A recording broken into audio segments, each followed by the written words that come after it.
Bag साहब, गुफ्तगू का आगाज़ आपसे करते हुए, हर दिन अहमियत का हामिल है। हर दिन प्रेस कॉन्फ्रेंस नहीं है, प्रेस कॉन्फ्रेंसेस हैं। कहीं सियासत छोड़ने की, कहीं ओहदा छोड़ने की और कहीं पार्टी छोड़ देने की। ये सिलसिला कब तक चलता रहेगा आपकी नज़र में, या अभी इसका आगाज़ है और इसने बहुत अरसे तक चल रहा है, या ये सिलसिला थमता हुआ नज़र आ रहा है? मेरे ख्याल है कल उरूज पे पहुंचा है ये, परवेज खटक के साथ और असद कैसर के साथ।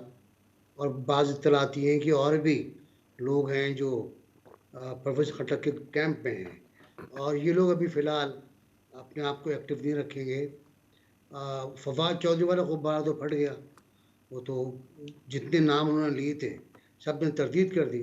असद उमर ने भी कल तरदीद कर दी कि नहीं जी, मेरा कोई राब्ता नहीं है उनसे। प्रोफेसर खटक ने कहा मेरा कोई राब्ता नहीं है।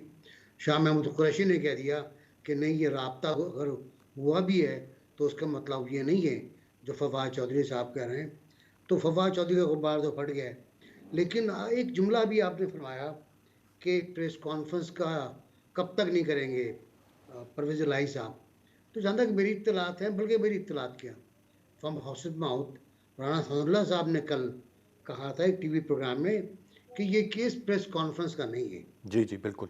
ये केस क्रिमिनल केस है और हमें प्रेस कॉन्फ्रेंस नहीं चाहिए। तो जब उन्हें प्रेस कॉन्फ्रेंस नहीं चाहिए तो परवेज़ इलाही साहब कौन सी प्रेस कॉन्फ्रेंस की तरदीद कर रहे हैं?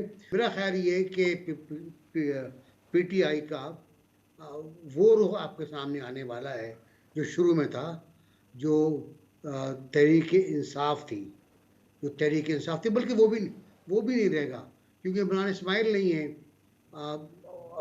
महमूद मौलवी साहब नहीं है। 4 फाउंडर, बेसिक फाउंडर, पहले 4 फाउंडर वो पार्टी में नहीं रहे, और उसके बाद जो परिंदे आए थे वो परवाज़ें कर रहे हैं। तो मेरा अपना ख्याल है कि पीटीआई को सोचना पड़ेगा कि उन्होंने क्या किया है। और बकौल इमरान खान साहब के, मैं तो तनहा हो गया हूँ, मेरे साथ कोई नहीं है, वकील तक मेरे साथ नहीं है, मुझे लॉ पढ़ना पड़ेगा ताकि अपने केस खुद लड़ सकूँ। ये बताता है क्या शिद्दत है सूरत हाल की।